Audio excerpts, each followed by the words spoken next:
thank you for joining us today for today's Zoom meeting on Judea and Samaria, how the settlement movement transformed biblical truth into modern reality. Just want to let you know that we are recording this. So if you have any questions, feel free to type them into the chat box. I think everybody found the chat box, told me where they were from.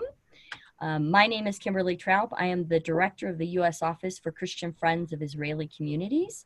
CFOIC Heartland is a Christian organization that connects Christians all over the world with the Jewish communities in Judea and Samaria, Israel. Judea and Samaria are often called the West Bank or the occupied territories, but as Christians, we know that this is biblical Israel. Communities like Hebron and Shiloh are familiar to us because these are the very places where so many of our favorite Bible stories take place. As Christians, we stand with the Jews who have built their homes on the mountains of Israel in fulfillment of the ancient prophecies from Isaiah, Amos, and Ezekiel. And it is so exciting to get to take part in seeing prophecy fulfilled by helping the Jews who are living out those prophecies. Today's Zoom meeting is co-hosted with Hannele Pardain with Christian Friends of Israel USA. Welcome, Hannele. So Hannele, why don't you take a few minutes and welcome your guests and then turn it over to Sondra. Oh, yes. Thank you so much, Kim. And Sondra, we are so happy to see and hear you today. This is a very special opportunity. And as you have mentioned, there are so many and actually hot topics in Israel, and we want to hear about them. I just welcome you, Sondra, on behalf of Christian Friends of Israel. And we are located actually here in the United States in the state of North Carolina. However, Christian Friends of Israel is found just about all over the world, in North America, in South America, in Far East, in most of the European countries, and certainly in Israel, in Jerusalem, where our headquarters is located. And Sondra, we have known you for quite a while, for many years, and have made wonderful trips to Israel, and you have been hosting us. And you have opened the communities to us, and we just thank you for that. And we all, those who are joining from Christian Friends of Israel, we are just looking forward to see you and to hear all what you share with us today. So shalom to you, and thank you so much. Okay, well, it really is wonderful for me to be here. And as Kim said at the outset, you know, for me to have the opportunity to speak to people literally from all over the world, and to be able to do that from my office, there are advantages to this corona, not being able to fly all over the world. Actually, I think it's something we have to consider continuing to do even when the flights are open, because it really brings us opportunities that we normally would not have. So thank you all for joining us today. What we're talking about today is how the settlement movement transformed biblical truth into modern reality. And so I want to just kind of set a few foundations here, what the settlement is all about. And in order to really understand what the settlement movement is, you really need to begin with its biblical foundation. And I always like to begin with Genesis 12, because if you think about it, the Bible is a fairly universal story for its first 11 chapters. But beginning with chapter 12, the Bible becomes a story of a people of Israel, and the people's relationship to God and to the land of Israel. And that actually begins with God calling out Abraham, selecting him, and giving him a promise. And in Genesis 12:6, we see God is saying to Abraham, the Lord appeared to Abraham and said, I will give this land to your children. And he built an altar there to the Lord who had appeared to him.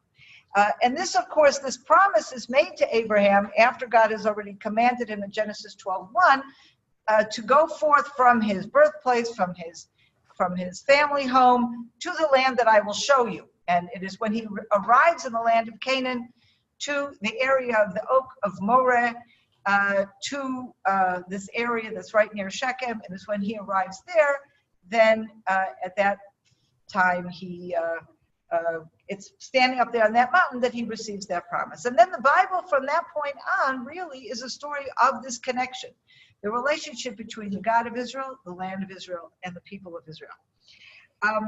So if you think about this issue of Judea and Samaria, all along, people, ever since 1967, when this area was first liberated by Israel and reunited as part of what was always one land of Israel, ever since then, you have people referring to this area with all kinds of strange words. They say it's the West Bank, they say it's occupied territories, but what they're denying in using all those words, what they're denying is the fact that this is not only an integral part of the land of Israel, as we read in the Bible, everything that happened to the Jewish people from Abraham's time on it's all the land of Israel, and this is part of it. But it's not only part of it, it's the heart of it.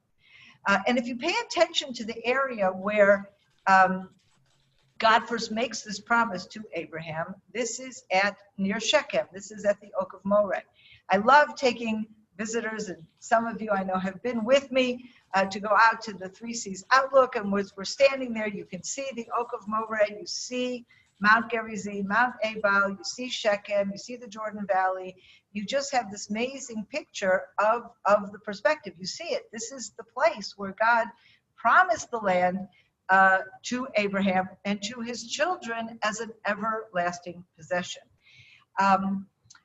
Later on, if we're just going to kind of encapsulate the biblical foundation here in the simplest way possible, about 400 years later, the nation of Israel, of course, has just been liberated from Egypt, and they're wandering in the desert, and then they come to the plains of Moab. They're just east of the Jordan River and about to enter the land, and we find ourselves in the book of Deuteronomy, which is the final speeches that Moses is giving to the nation, preparing them to enter the land. And at that point, in Deuteronomy 11, he tells them that when they come into the land, one of the things they're going to do initially is to make their way to these two mountains, Mount Gerizim and Mount Ebal. And there they're going to enter into a covenant with God. That covenant is referred to here as the blessings and the curses. And when we look at this initial command, it's very interesting because we see a unique place mentioned. That unique place is the Oak of Moreh. In Deuteronomy 11, verse 30, verse 30, we see that God first explains where Mount Gerizim and Mount Ebal are, and he says they are west of the Jordan River, in the land of the Canaanite who dwells in the Arava, opposite the Gilgal, next to the Oaks of Moreh. And that actually is a very significant thing, that we have this place, the Oak of Moreh, mentioned only two places in the Bible, here in Deuteronomy 11 and also in Genesis 12. And basically what happens is the nation of Israel enters into a covenant with God in that place for the first time in the land of Israel. And a critical part of that covenant, the text of the covenant itself we have at the end of Deuteronomy, chapters 27 and 28. And there we have, if you do good, if you obey God, you will be blessed. If you sin and move away from God, then you will be cursed. And the ultimate curse is exile from the land. But then in Deuteronomy 30, God comes back with shall we call it, a different version of the everlasting promise that he first made to Abraham. In this case, it's extremely specific. Even after a time of exile, God says he will gather the nation back from the land, from all over the world, and bring them back to the land. Okay, now all of these chapters, these texts are presented to the nation of Israel as they're standing about to go into the land, and then again when they're at Mount Gerizim and Mount Ebal. And what does this mean? This means that the nation of Israel is able to understand in the deepest way possible that the very promise that God made to Abraham over there on the Oak of Moreh, I will give this land to your children, is repeated in this covenant between God and the nation of Israel. And that, if you will, sets out the story, the plan, God's plan for the nation of Israel. And that plan is very simple. God gives this land to the nation. It's theirs forever. Even though there will be times when the nation will be exiled from the land because of sin, they will come back. They will be brought back. And we see the prophets later on repeating these kind of promises over and over. Even as prophets like Ezekiel and Jeremiah and Isaiah warn of terrible times to come, punishment as a result of sin, exile, and all of that. At the same time, they say, but there will be a time when you will come back. Now, you know, if I look at myself and where I grew up, I grew up I was born in 1957. Now you can figure out how old I am. And in Cleveland, Ohio. I'm Jewish. I was always Jewish. I have a very strong Jewish heritage and identity. And, but, you know, but for us, even though I grew up in Cleveland, Ohio, my identity was very centered around the Bible. And what does that mean? Because as a Jew, we are not just reading the Bible to see what happened to some people far away a long time ago. And we're not just reading the Bible to get instruction on how to live a good life. Both of those are true, but it's not just that. Because as a Jew reading the Bible, we are reading about our own history, our own heritage, and the destiny that God has given to us. And, you know, I remember as a teenager, reading, you know, studying in school, the book of Jeremiah. That can get very depressing. And you know, we kept saying to the teacher, again, you know, he keeps yelling at the nation. He keeps, you know, getting upset. I said, well, what is this all about? And then I came up with, it was like me and my classmates, we came up with the 3 G's, okay? God, Galut, which is Hebrew for exile, and Geulah, which is Hebrew for redemption. I said, that's it. You can put it all in this one sentence. What's it all about? God is going to punish us and send us into exile, and then he's going to bring us back and bring us redemption. And as a teenager, I kind of, you know, they keep saying the same thing. As I get older, I realize, well, one second, of course God keeps saying the same thing. Because, of course, he says it many different ways. And as I get older, I appreciated that there's different nuances. And if you study Jeremiah on one hand and 2 Kings on the other hand, you get amazing clarity as to what exactly is going on. But there's no question. The major theme here in all of that is that God demands behavior of the Jewish people in the land of Israel. And when they disobey, they're thrown out. And then God will bring them back. And that was really everything I was taught, everything we were about. And so at some point, realizing this is not just about Jeremiah, this is about me, this is about people my age, this is about my Jewish community. And at the same time, looking at, you know, what I was learning about in the news or in current events or just modern history. Wow, you know, there's a modern state of Israel. There's a Zionist movement. The Jewish people have come back to the land. Putting those two things together, everything just clicks. And you realize that the establishment of the state of Israel is the fulfillment of this plan that God first set forth to Abraham. It is a fulfillment of all the promises that God made to the nation, that even after a period of exile, God will not abandon the nation, but he'll bring them back into the land. And it's a fulfillment of all those prophecies, of all those big and famous large and minor prophets that say the same thing. But of course, hundreds of years, even thousands of years after they were first said by God to Abraham or, you know, any of our forefathers. So this is this consistent theme that kind of brings all this together. Now, in 1948, the state of Israel is established. And at that point, of course, all of the Arab nations surrounding Israel are determined to wipe Israel off the face of the earth before it even has a chance to get going. Thank God they were not successful. But as a result of that war, Israel found itself totally excluded from what we call the heart of biblical Israel. The areas of Judea, which is south of Jerusalem, the area of Samaria, which is north of Jerusalem, and the old city of Jerusalem itself. However, we still had territory. We still had parts of the land of Israel, and we had a state. So everybody was grateful. It was a very difficult time. I think one of the biggest difficulties from a spiritual point of view at that point was not just the terrible loss of life and the difficulties in absorbing Holocaust survivors and immigrants from Arab countries who came literally with their shirts on their back, but the fact that we had lost Jerusalem. We had Western Jerusalem, which was the small modern add-on to ancient Jerusalem, but the real Jerusalem with the Temple Mount was in Jordanian hands. But nobody anticipated or planned starting a war to get this area back. And I'm sure you can all appreciate you are all people who read the Bible, so I don't have to work too hard to convince you. I'm sure you will all appreciate that Jerusalem remains Israel's, even if Jordan is occupying it. And Judea and Samaria remains Israel's, even if Jordan is occupying it. And then the only question is, what do we do about that?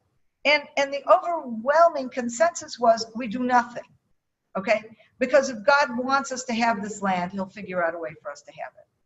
And lo and behold, that happened in 1967, when Jordan, egged on by Egypt and Syria, joined this war against Israel, attacked Israel from Jerusalem and Judea and Samaria, and made the mistake of his life, King Hussein, because the response from Israel was very swift. And in this whole war lasted 6 days, but the actual conquest of Judea and Samaria took 4 days. That's it. And in just those few days, Israel was able to liberate its own land. This was not a foreign occupation. This was us returning to our land. And just after that war was over, there was already an attempted settlement. Nobody called it a settlement movement yet. It didn't really have a name. It was just this need to come home. And actually, the first people who came to settle in Judea were people who were literally coming home to their own homes. There was a community, a kibbutz, a religious kibbutz called Kfar Etzion, which had been established in 1943 in Judea, very close to Bethlehem. And they'd worked very hard to turn very rocky, barren soil, very windy, wintry conditions. The winters are very harsh there in that area. But they turned it into a lovely community. Young people, some of whom were Holocaust survivors. And in 1948, the night before Israel became a state, this community fell. And the survivors were all massacred by the Arabs who overran the community. Just a few months earlier, the children and the mothers were evacuated from that community and found protection, found shelter in the Ratisbon Monastery in Jerusalem. When the war was over, these women were all widows, their children had no fathers, and they moved on to live their lives as best as they could. But they continued to teach their children about the traditions of Kfar Etzion. And every year on the eve of Israel Independence Day, marking the day that that community fell, they would go to a place at the very edge of Israeli-held territory, and they would look across to the hills across, and they could see this oak tree, this ancient oak tree that was the only remaining thing standing on what had once been Kfar Etzion. And they looked with longing and with memory, and they said, with a sense of belief, kind of like a dream, belief. I'm not sure how much they really believed this would happen in their lifetime, but they said one day we will be back. And so the first people who actually settled the community were those children who now were in their 20s, and some of whom had participated in the Six-Day War as active soldiers. And they went back and resettled the community that their fathers had died fighting for. And that was Kfar Etzion, resettled.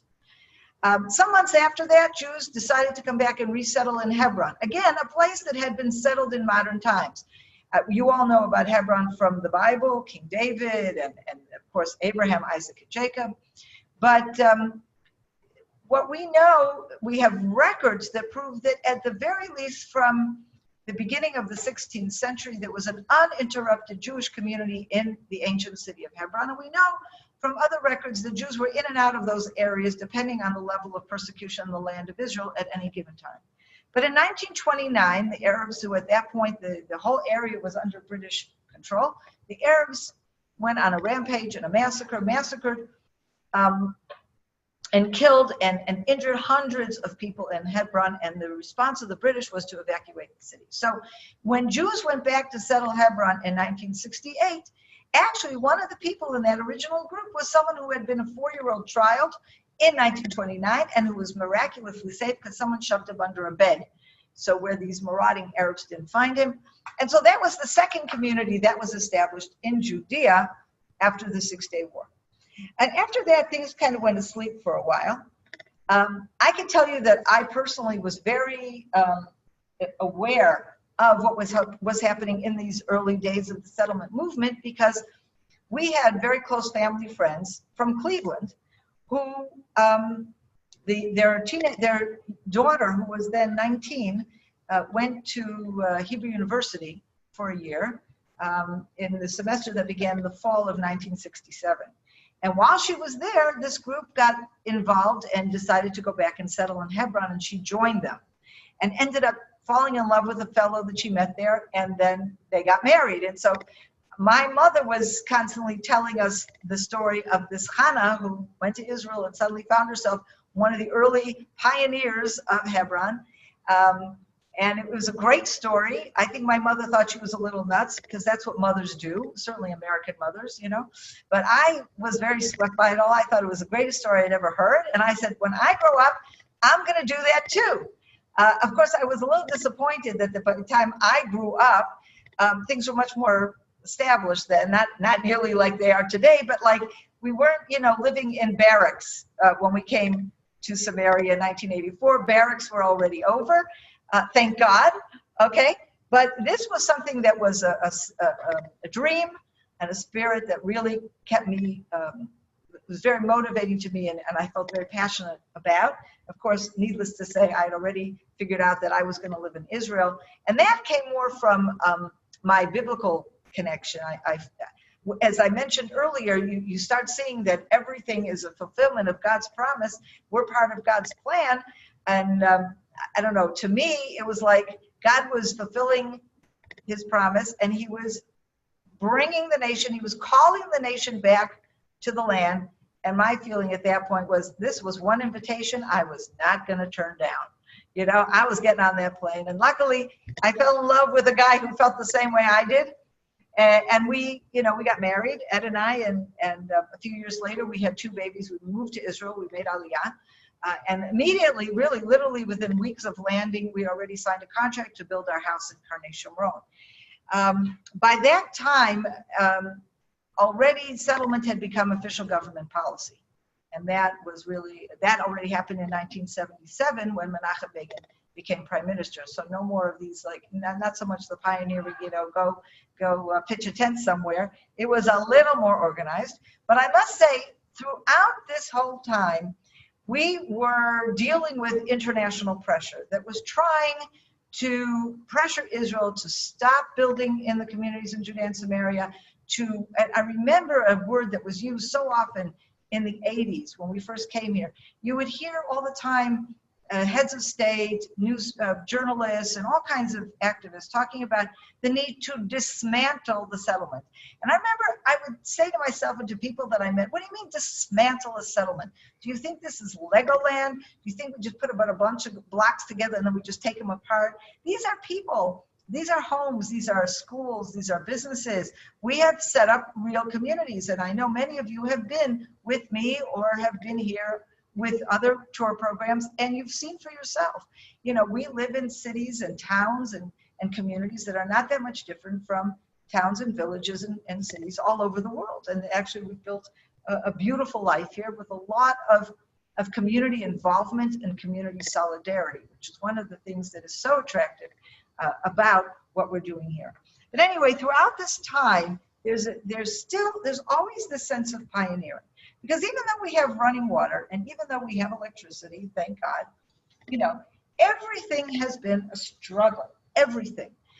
Every time we want to start building some new houses, some president or vice or prime minister somewhere has a fit, and so it has. And Israel, as a result, very often our prime ministers, even those who are most supportive of settlement in Judea and Samaria, many of them have succumbed to the pressure and have put the brakes on development.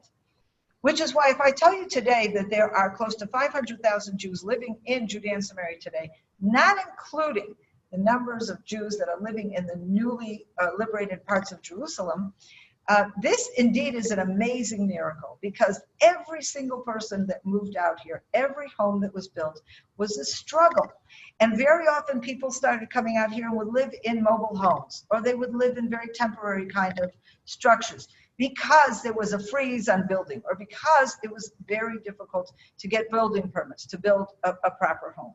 And this is a reality that we have been dealing with ever since. Now, unfortunately, back in the 1993, there was an Oslo process that began, and that set up a series of withdrawals, Israeli withdrawals from Judea and Samaria. Many people mistakenly say, I don't know if you can see, but right behind me, I have the map of the original Oslo Agreement. And this was the first time that there were divisions made in the land where they divided the land into areas A, B, and C. Area C remained in exclusive Israeli control. Area A was exclusive Palestinian control, and Area B was jointly controlled. And the Palestinians saw this as the path towards a Palestinian state. At the time, even Prime Minister Rabin, who was the main proponent of these accords and pushed them through, he remained against a Palestinian state until the day he died. So from the beginning, there was this difference of feeling of where are we supposed to be heading, and what are we trying to accomplish? And I think one of the issues that we're dealing with today, one of the challenges that we have today, is the fact that from the beginning, Israel never clearly stated what it wanted with Judea and Samaria. On the one hand, we had leaders throughout the area, and of course, everybody in the settlement movement that would make declarations and act out on these declarations that the land is ours. We belong here. We're coming home. We're not occupiers, and living in communities. On the other hand, when we began the Oslo process, the very notion of handing land to the exclusive authority or jurisdiction of the Palestinian Authority, even though the Palestinian Authority really was never a state, never came up to a state. It was more an autonomous body, some sort of autonomy. It still created confusion because it put out the message that Israel is open to bargaining on the future of Judea and Samaria. And this really is part of the problem that we are facing today. As a result of all these different negotiations, some of the leaders of Israel who actually were involved in the negotiations stated that they were in favor of a Palestinian state, or what people refer to as a two-state solution. People like me, people on the right, have consistently been against a Palestinian state. But one very important point that I want to mention here, why is it that we never annexed the whole area? When we won the war in go backwards. When we won the war in 1948, when we survived the war in 1948, and we ended up being in control of a certain part of Israel, okay, we immediately extended sovereignty over every piece of land that we were in control of. Why didn't we do the same thing when we won the war in 1967? Why did Israel immediately either annex or extended sovereignty, two different words that are being used, over all of this land? And the main reason was the demography, okay? We're talking about anywhere between, from the beginning, 1.5 million to today, maybe 2.5 or 3 million Arabs in this area, who none of us want to make Israeli citizens, because none of us want to have a situation where the Arab population can end up voting Israel out of existence, okay? On the other hand, we definitely believe that the whole land belongs to the Jewish people. So how do you extend your sovereignty over that land without making these people citizens? So over the years, there have been a lot of debate back and forth. How can we square this circle? How can we figure this out? And I'm not going to get involved now in some of the different options that have come up. But when we are, where we are today is that now we have an amazing opportunity to annex the land. And this whole annexation or extending sovereignty movement began about 5, maybe 10 years ago, when a few thinkers among the leadership of the settlement movement began to explore this issue. How can we create a situation where Israel is permanently and forever in Judea and Samaria? And so there's been a lot of discussions and proposals put forward. But one of the things, and many of them talk about a staged process. Maybe we only should annex part of the area. There's been quite a consensus that it's a very good idea, at the very least, to annex Area C, that part of the land that under those Oslo agreements remained in exclusive Israeli control. And the way those lines were drawn back then, they were to guarantee that all of the Jewish population in Judea and Samaria is within Area C, and almost none of the Arab population is in Area C. So you have anywhere between 70,000 to 100,000 Arabs in all of Area C. It's certainly a number that can easily be absorbed if this annexation would include offering citizenship to those people in of course, a staged kind of situation. That leads us to the Trump plan. As a result of these discussions and putting forth these ideas, at some point Netanyahu caught on to this idea. It wasn't his idea initially, but he was brought around to it, and he started promoting it, and he convinced Trump that this was a good idea. Now, I have to say here something very, very important, especially for all of you to hear, okay? There is no way in the world that President Trump would have ever supported this plan and would have ever supported this idea of Israel, of recognizing Israel's right to any part of Judea and Samaria, if it weren't for the growing voice on this issue that has been expressed by American Christians. Christians who, many of you are people that I'm in touch with, that Hannele is in touch with, that Kim is in touch with, and people that others have been in touch with. But we already for more than 20 years have been part of a movement that is reaching out to Christians and are saying, we need you to understand the political realities. We need you to understand that the biblical foundations of the Jewish claim to the land has to be declared today on the political frontier, because we need to make presidents of a president or congressman or whoever in the United States who very often rely heavily on American Christians for their voter as their voter constituencies, that if they raise their voice and say, this is important to us, okay, this is something that then will become important to the political leaders. And so we have two things going on. In Israel, we have a growing movement towards pushing for sovereignty. And at the same time, in the United States, we have a president from a party who is, for whom the American Christian constituency is very, very important. And that brought us to the Trump plan, where President Trump announced in the presence of Netanyahu back in the winter that he would recognize Israel's expanding sovereignty or extending sovereignty or annexation, whatever, over at least 30% of Judea and Samaria. Now that 30% represents a significant portion of Area C, okay? And the controversy, of course, surrounding this is because the Trump plan also provides for the possibility of a Palestinian state. And basically, in an attempt to be even-handed and to be able to retain this, this role as a neutral broker between the Israelis and the Palestinians, what the Trump plan says is that this other part of the area, this other part of Judea and Samaria will be set aside, or at least part of the rest of it will be set aside for a Palestinian state. But if you read the plan carefully, you will see that, number one, the way the state is defined is really more an autonomy than a state. Because under the plan, Israel retains complete and total security control over the entire area. That means the Palestinian Authority, you can call them a state, but they're not a state because they don't control their borders, and they have no military, and they have to remain completely and totally disarmed.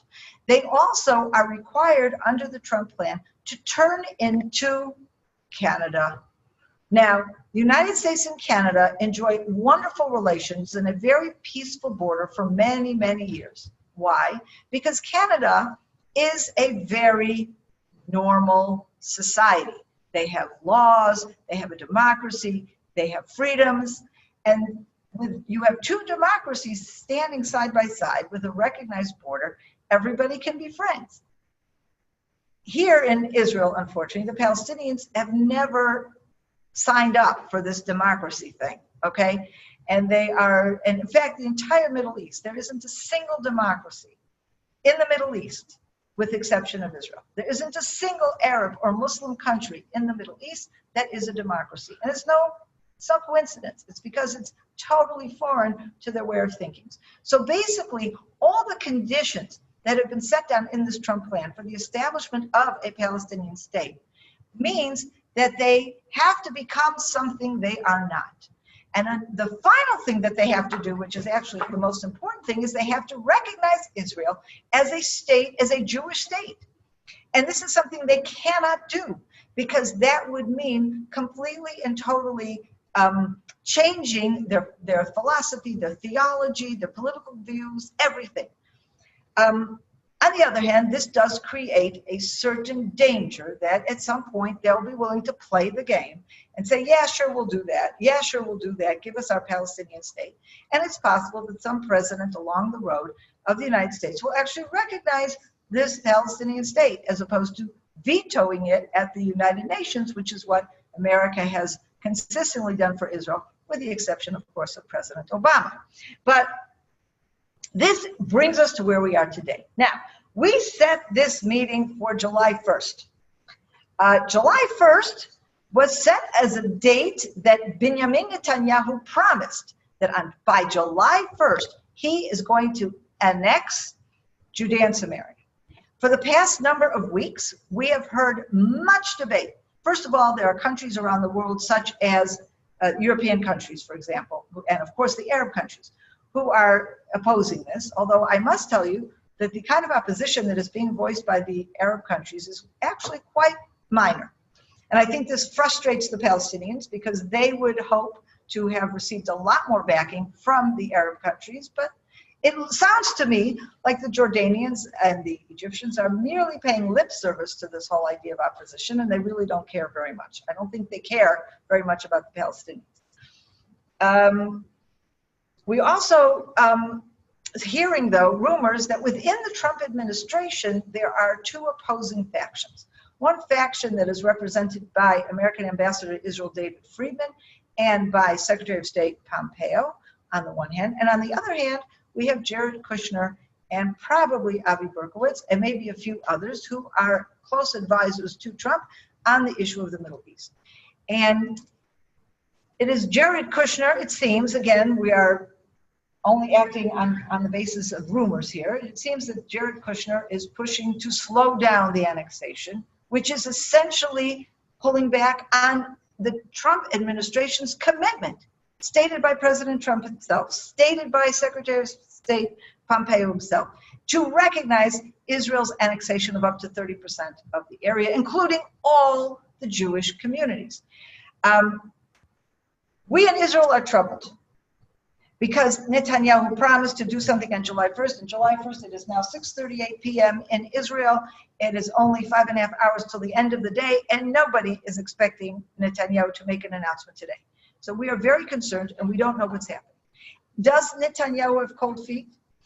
Is he about to put together an amazing plan, and he just needs a few more days to put it into action?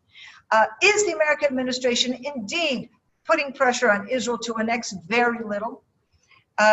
We don't know any of this.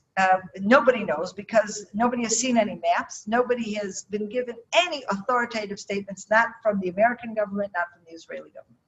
And so this is something that we are very, very concerned about. And I would just like to conclude this portion and say that for us, the opportunity that was laid before us to annex the area was something we could only dream would ever happen. With the extensive opposition to the very presence of Jews and Israel in Judea and Samaria was so intense over the years, including from all American presidents, that this sea change that we see coming from the Trump administration was really amazing. And our fear is that this is an opportunity that will not last. And my feeling is, and the feeling of all of us here in Judea and Samaria, is that Israel must annex the area, at least 30%, up to the 30% at the very least, all the Jewish communities in Judea and Samaria, and we must expect, not beg for, expect American recognition because it is merely America fulfilling what it has already promised.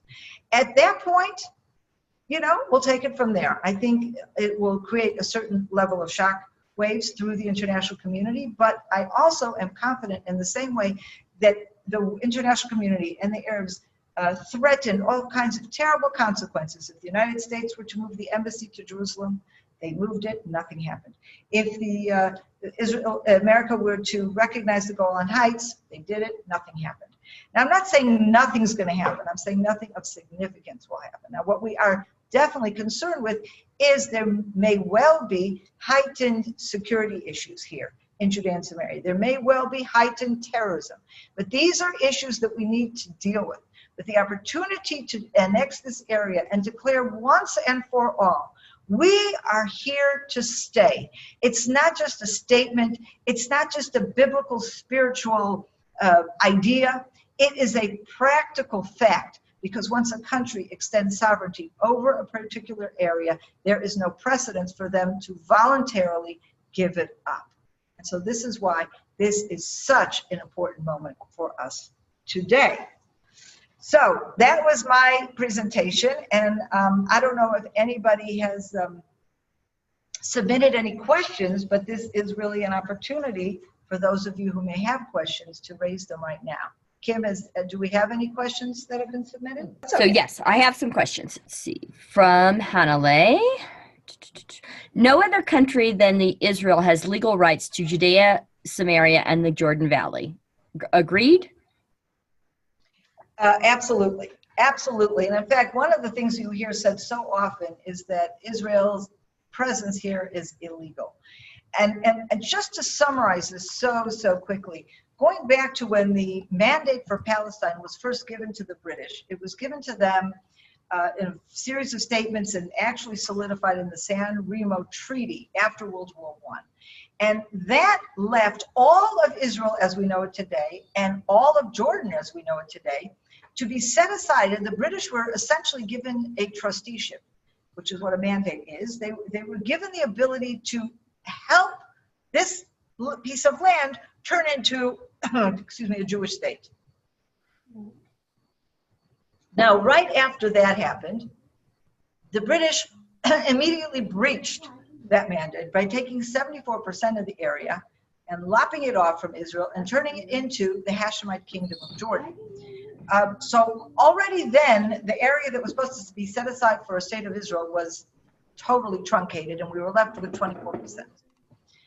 But okay, we're waiting for the 24%. But unfortunately, the British continued to renege on its promises and gave the Arabs a hope that they could destroy Israel, that they could actually take over the area, and it would just become one more Arab state.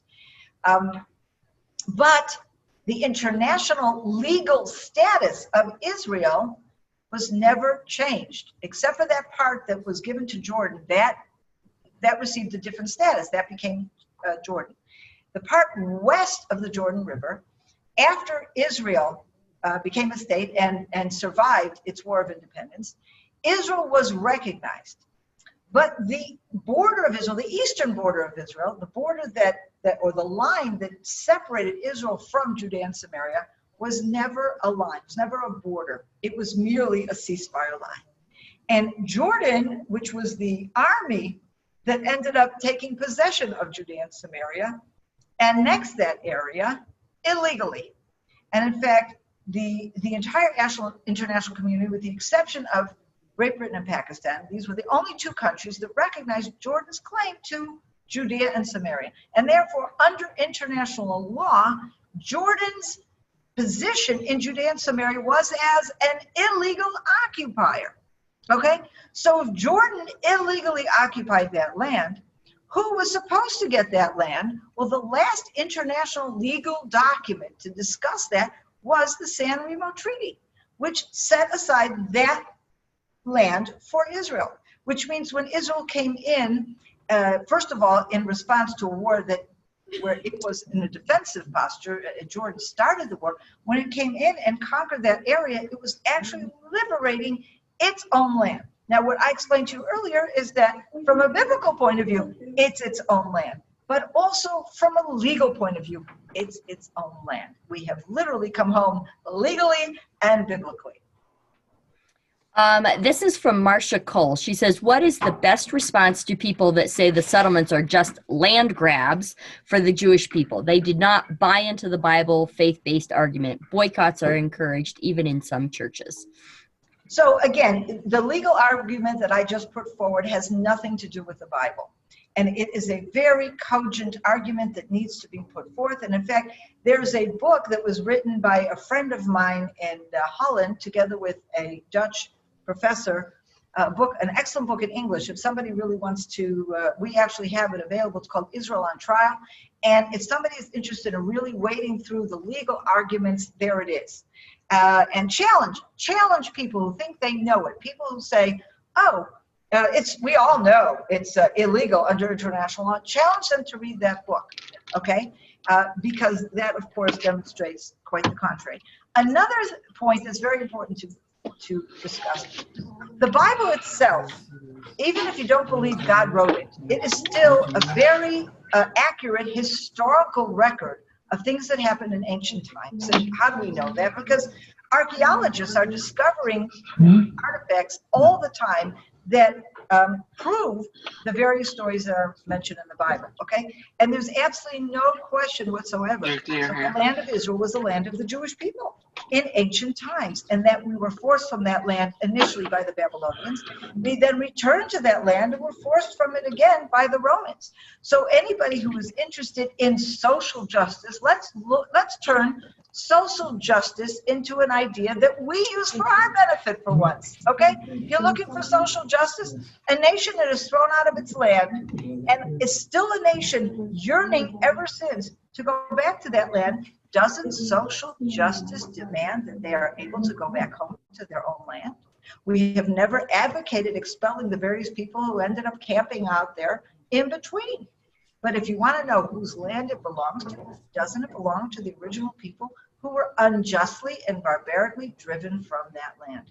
How could anybody with any sense of justice and human rights say otherwise? Then it really does belong to the Jewish people.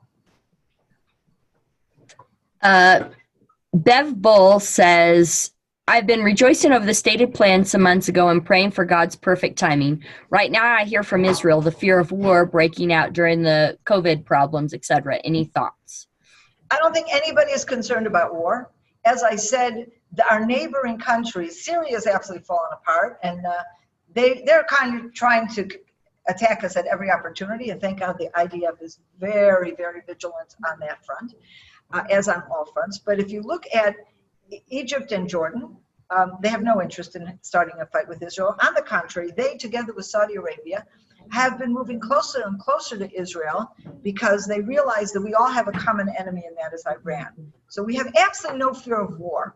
What we do have a fear of is, and that's what I mentioned before, is terrorism. And frankly, this is something that I have to say, those of you who have been involved in Christian Friends of Israeli communities in the past, this is something that you should really feel very proud of, because we have played a significant role in ensuring that our communities are safer than ever. And in fact, we're right now in the middle of a massive campaign to raise funds so that we can ensure that every community has the communication devices and particularly the surveillance cameras they need so that they can find the terrorists and stop them before they are able to enter a community and murder people. And thank God, I have to say, we have been already very successful in raising funds, but there are still communities. I have to tell you, every day I am getting calls from communities who, and this is the fear, if terrorism, rears its head now here in Judea and Samaria, we're not talking about all-out war, but we're talking about men, women, and children possibly being murdered in their homes. This is not the kind of thing that's going to defeat Israel, but this is tragic, and we have to avoid this and prevent it. And we can prevent this if we can make sure that every community has surveillance cameras to protect the people. And this is what we're working on, and some of you have been involved with us and donating to this cause for years, and I can't tell you how much you have made a difference in this way. All right, we got a ton of really good questions here. So is Gantz perhaps opposing Netanyahu, and that is why he has not annexed the areas? That's part of the issue, although in the original coalition agreement between the two, it was made very clear that Netanyahu had the right to move forward on annexation on July 1st. He agreed to delay it until July 1st for Gantz, but he had every right to move forward on July 1st, regardless of Gantz's opinion. So it is possible that for whatever reason, still Gantz is trying to delay it and Netanyahu is hesitating about it. But if we look at what Netanyahu's right is, he has the right under the coalition agreement to move forward. So again, these are theories that people are putting forward. Nobody really knows what's happening. I saw an interview just today, though, with Tzipi Chotubeli, who is a Likud minister who is officially minister of the settlements. I'm not exactly sure how that's said, the settlement movement or whatever. She's a government minister with her portfolio is on the whole issue of the Jewish communities in Judea and Samaria. And she has stated that Gantz is not going to be a stumbling block on this, and they are moving forward on annexation. So what that means and what will happen in the next few days, I don't know. I really don't know, but I hope and pray that things will move forward the way we want to see them. From Pia Nicholson, how large was the first community of Kfar Etzion, and which part of Jerusalem did they move to in 1948? Okay, the original community, I don't remember how many. It was dozens of young families. It wasn't more than that. They were in the Ratisbon Monastery, which is located even today in Rehavia. For those of you who may know, it's just off of Shmuel HaNagid and Narkis, if that means anything to you. It's in the center of Jerusalem, 1 block from King George. And it was there in the basement of that monastery where they hid out, and I mean, Jerusalem was shelled and was under siege at that point. They came into Jerusalem back in November of 47. So they were several months there already before it fell. They had radio contact with the people in Kfar Etzion, and unfortunately, the last radio broadcast that night was Queen Has Fallen. Queen was the code name for Kfar Etzion. Queen has fallen, and then the radio went dead. And that's, that's what happened. That's what happened. Anyway, what I'd like to do now, I know there are more questions, but I do want to be mindful of your time and make sure we finish by the hour. Anyone who wants to stay on board with us after the hour is certainly welcome to, and we can continue with questions and answers. But I do want to take this opportunity to show you a film that we have recently produced, something that we did for this time because we can't be with you in person, and we wanted to enable you to connect. Before we see the film, I just want to ask you, though, to think about what you can do. As I've outlined the issues we're dealing with now, it is not at all clear where the White House is on this annexation thing. Is there real hesitation coming from the White House? Is the Jared Kushner group gaining prominence? How much power does Pompeo have? These are all questions that we at least don't have answers for. But what I can tell you definitively is, if the White House were to hear today from thousands of good Christians who love Israel and who support Judea and Samaria, if you can, each of you, call or email the White House and tell them, please support Israeli annexation of Judea and Samaria. That's all you have to say. We are Christians. We stand behind this. We are supporters of Trump. Whatever. Say whatever you want. But this one sentence, we are supporters of Israeli annexation. We urge the administration to support Israeli annexation of Judea and Samaria. This is a message that they must hear now, because that will really make a difference in our ability to move forward. Anyway, on that note, I'd like to show you this film. We are experiencing a crisis of untold proportions. A simple virus has closed businesses and schools, churches and synagogues. Borders are closed and social distancing is the norm. But are we really distant? For more than 2 decades, CFOIC Heartland has been connecting Christians from all over the world with the land of Israel. We have bridged distances and created relationships that span cultures, countries, and faiths. You and I, Christian and Jew, have partnered together based on a common faith in the truth of God's Word, to the biblical forefathers and prophets, the promise of the land of Israel as an eternal possession of the Jewish people. Today, we can no longer visit with one another. The planes that once connected us have been grounded, but our relationship will withstand that. You have loved and supported us. You have declared our right to this land before the world, and this is the land that you have helped to preserve and restore. These are the people that you have assisted and protected. This is the land that has connected us to one another.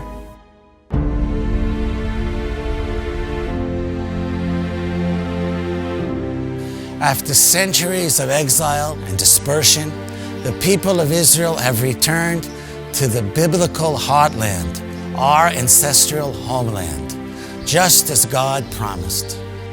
Even if your outcasts are at the ends of the world, from there the Lord your God will gather you. He will bring you to the land that your fathers possessed, and you shall possess it.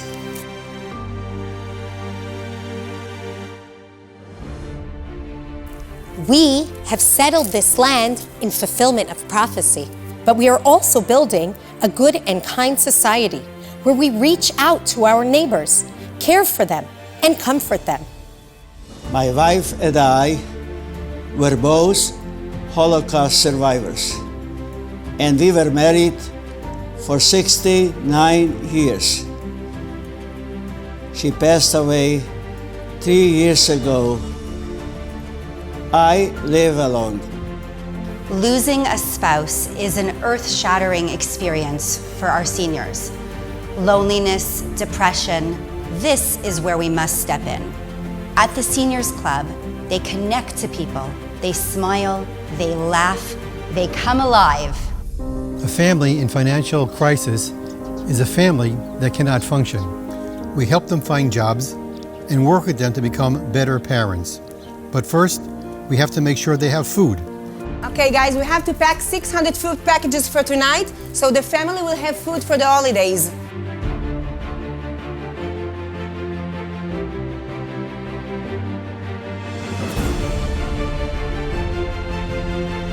And that's where CFOIC Heartland has made all the difference. We face so many levels of need. Teenagers at risk, children growing up in dysfunctional families, children with learning disabilities and ADD, and handicapped children. Early intervention is critical, but we're far from the urban centers where resources are plentiful.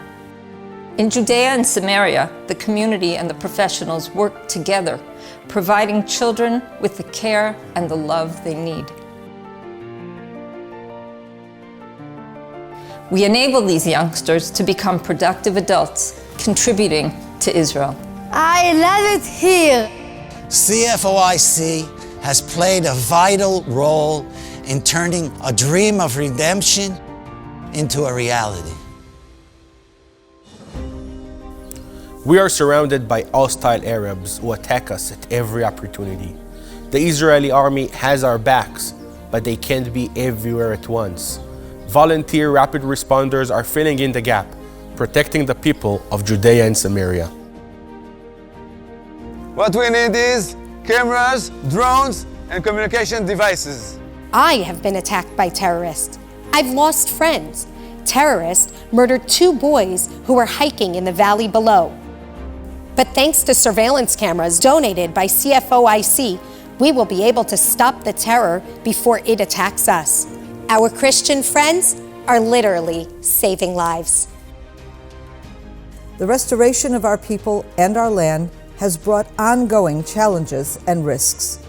God has blessed our efforts, and so have you, our Christian friends. We are struggling to settle biblical Israel, to put down roots in our ancestral homeland.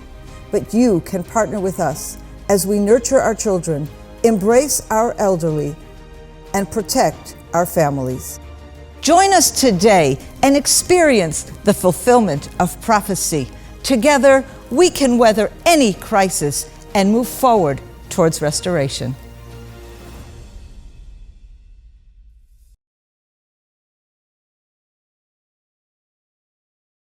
Corinne, there definitely will be a recording, and hopefully I'll have it up this afternoon. If not, it'll be tomorrow.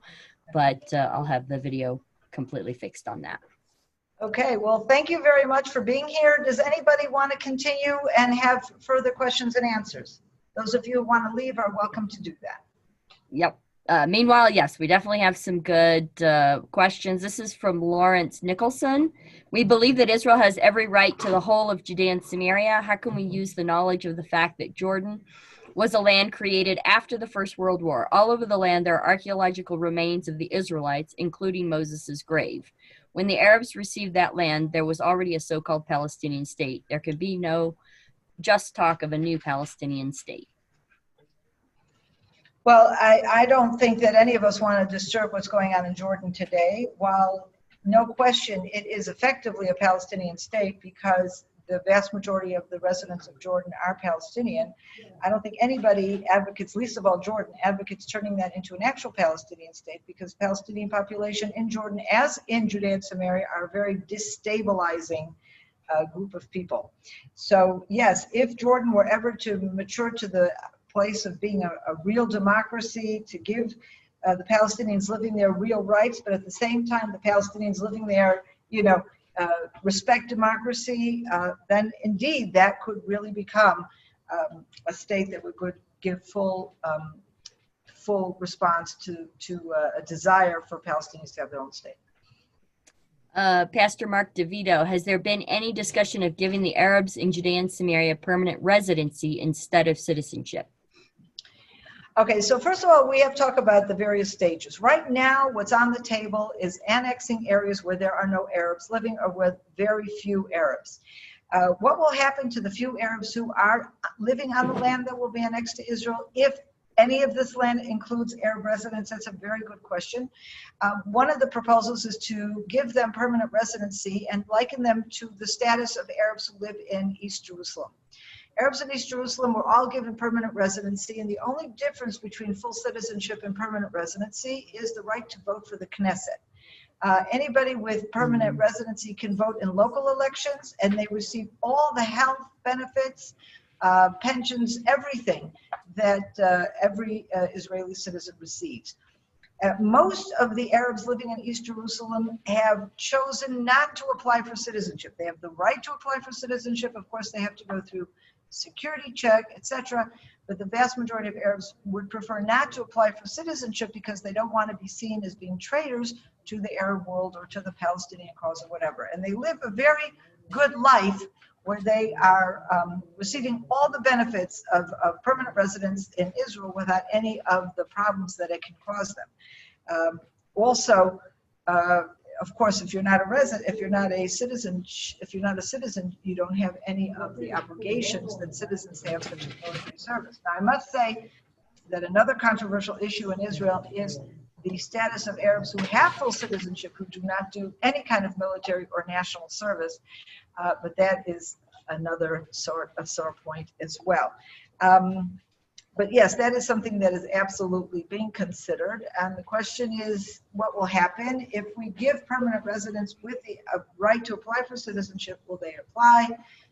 All of it can become something very difficult. Another option, though, is to recognize the Palestinian Authority as we have it now, not necessarily those same people, but the idea of it as an autonomy, so that these people, instead of being citizens of Israel, would be citizens of an autonomy of sort, so that they have the right to run their own civilian structures, but they're all under the state of Israel, which has full control over the land and etc. And so they're given the right to run their own civilian lives, with Israel retaining overall political, diplomatic, military, etc. control. That's another paradigm that is being examined.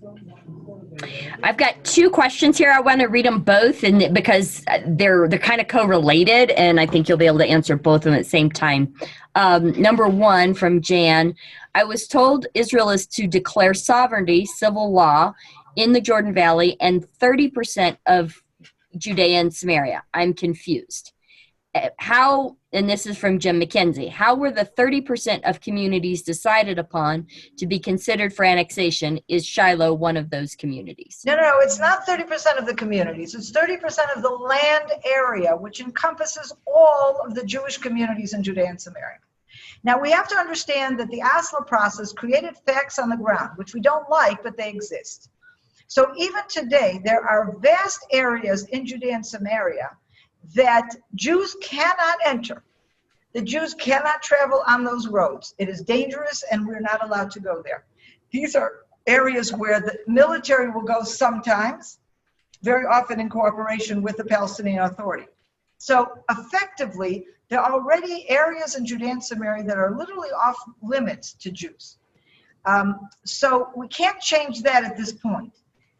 What the 30% does is take a good portion of the area that remains in full Israeli control and changes that status to a better one, which is sovereignty. However, it doesn't mitigate the other part of Area C, which will remain under full Israeli control, but without that extra addendum called sovereignty. This is from Peter. Where can I donate with a credit card so you have funds to buy the cameras and other needed equipment? CFOIC.com. Just, click on that. You'll see right on the top of your homepage a click that says donate now. Go there, fill out, put in either your PayPal or your credit card information, and in the comments write surveillance equipment. And then we will make sure that that is where your donation will go. And thank you very much, because that is what we so need right now. You can also call the office, 800-647-3344 for those here in the U.S. From outside the U.S., it's 719-683-2041. And we can take credit cards over the phone. You have to add a 1. It's 1719 right. if you're calling from outside the United States. Right. Cell phones now, you don't even need a 1. But yes. And then... Or you can mail in a check as well, for those that don't want to donate by a credit card. And those of you not in the United States, if you want to make a bank transfer directly to our Israeli bank account, please send me an email at Sondra, Sondra, @CFOIC.com, and I will give you the banking information so you can make that transfer. Definitely. We'll take it any way you want to get it to us. We've got all kinds of ways. And I would like to just add, on July 27th, we in Israel are holding a CFOIC conference where we will have the heads of all the communities come together, and we are hoping at that conference to give out all the money that we have raised to that date for the security cameras to the communities who need it most. So that's our goal. July 27th, we want to give them as much money as we can at that point. Okay. So so every donation that comes in up until then, we can get to them. Right. From Connie, is it the IDF that is arresting Jewish settlers after they destroy their homes? I know that Nati Ram and others are ensuring their release quickly. What other recourse do the settlers have? Okay, now let me make this very clear. The only people that are being arrested are people who are violent. Okay, there is a problem. We have some mostly young people, kids, teenagers who are, difficult teenagers sometimes and troublemakers, and they've worked themselves into this idea of ideology in the settlement movement. And some of them are just stupid kids and really don't know what they're doing and then get themselves in trouble. And unfortunately, and so some of them are arrested, and those who are just troublemakers and haven't done anything serious, they will be released. And those of them who do something serious will be held for trial. So that does exist. It's a very small number of people, thank God, and it's certainly not something we advocate, not violence against Arabs, not violence against Israeli soldiers, not violence against anyone. But when you do read about this sort of thing happening, that's what's happening. Now, the communities that have been destroyed, they're really not legal communities. These are houses or temporary structures that are put up illegally without the permission of the government. And it creates a lot of tension and a lot of trouble. There are some other places where houses have been taken down by order of the Supreme Court, but that is a very complicated legal issue. And by the way, that legal issue, I believe, will be much more easily resolved if we extend sovereignty and then are able to apply a different type of law to those issues than what is being applied today. That leads right into this next question. Do you agree that both sides will gain if annexation or sovereignty takes place? Okay, I have to say I cannot speak for Palestinians. And of course, Palestinians are a wide range of people. There's some very fine and good people, and there's some really bad people, and all kinds of people in between. What I can say is I had a fascinating conversation with an Arab gentleman about a year ago. I was in his home. He was extremely gracious, and he was very eager to meet me because he wanted to convey a message to me and through me to people that I knew. He said, look, he says, we are so eager for Israel to annex us. We look at Israel and we see that in only 70 years, they have created a miracle. They are the only democracy in the Middle East. They have technology. They have economic success. We want to be part of that. And we look at our Arab brothers who have been Israeli citizens since 1948, and they lead so much better lives. And he was telling me how, in their view, the Palestinian Authority is corrupt, that they have no interest in the real welfare of their people. And it was an eye-opening experience. When I asked him, what you're telling me, is this just your view, or do you think there are others who share your view? And he said, in most uncertain terms, no, he is convinced that this is the feeling of the majority of Palestinians who live in Judea and Samaria today. Now, I haven't taken any polls, and I can't tell you this is for sure what everybody thinks, but I thought that was clearly a point of view that needs to be heard, and I'm sure it does represent significant people here in Judea and Samaria who don't want terrorism, who want to live with Israel side by side, but not two states side by side, people side by side, all of us having the benefit of Israeli democracy. This is from Bev Bull. I pray a lot for Aliyah from the West, including my family, and wonder if when this mass exodus from the Golden Medina happens, we will need places to live in the land, hopefully in Judea and Samaria, ? Well, there's housing going up all the time, and there's no question that Judea and Samaria represents the most important land reserve for the state of Israel in the center of the country. Unfortunately, many countries are like that. You know, the business opportunities tend to be all crowded in one place. And in Israel, that's in the greater Tel Aviv area. And the whole greater Tel Aviv area is crowded beyond belief. It's like one city. And if you go live in the Galilee, you're quite a far commute. If you go live in the Negev, you're a far commute. But if you come out and live in Judea and Samaria, you're not a far commute at all. And in fact, what we're hoping to see is some good trains, because we have no trains out to Judea and Samaria. We want better highways, we want trains, we want better buses. All of this is a possibility. So the potential is limitless. And one of the things that we really would like to see upon extending sovereignty to Judea and Samaria is that we become part of the national transportation and housing plan. And they look at this area like they would look at any area that's part of Israel and plan it the way it can be. But even short of a plan like this, there's always housing in Israel. You may have to wait a bit, you may have to pay a lot of money, because there's not, it's not quite enough housing, but nobody's homeless. Come on Aliyah, trust me, it will be the best decision you ever made. Spend some time learning Hebrew, because that is something you will need. But there's a lot of patience, and if you know English, you can certainly get along. Come and join us. If you're Jewish, this is where you belong. This is from Hannele. In 2004, President George W. Bush sent a letter to Prime Minister Ariel Sharon agreeing to Israel in the future extend sovereignty over the major Jewish communities in Judea and Samaria. Therefore, there is a history that the Trump admin is not the first to suggest this plan. And I think that's our final question. So, okay, well, I want to refer to that letter, because that letter was completely repudiated by the Obama administration. Not only that, but they claimed it never existed. Unfortunately, it wasn't a letter that was ever handed to, as far as we know, that was ever handed to Sharon. Okay, it was a written document. And later on, I don't remember, there was someone who was in that room, it may even have been Dennis Ross, I don't remember who, one of the people who was an advisor at the time, said he saw it with his own eyes, and no one has seen it since. So it seems that this was a document that was destroyed sometime or hidden or something once Obama became president, and it's something that's very hard to rely on now. because people that are reporting it, they're reporting it by hearsay, what they saw in the news, whatever. Anyway, this is, it is what it is, but now we have new demonstrations, and frankly, and I would like to just end with this, Israel needs to extend sovereignty to Judea and Samaria, not because America may approve of it.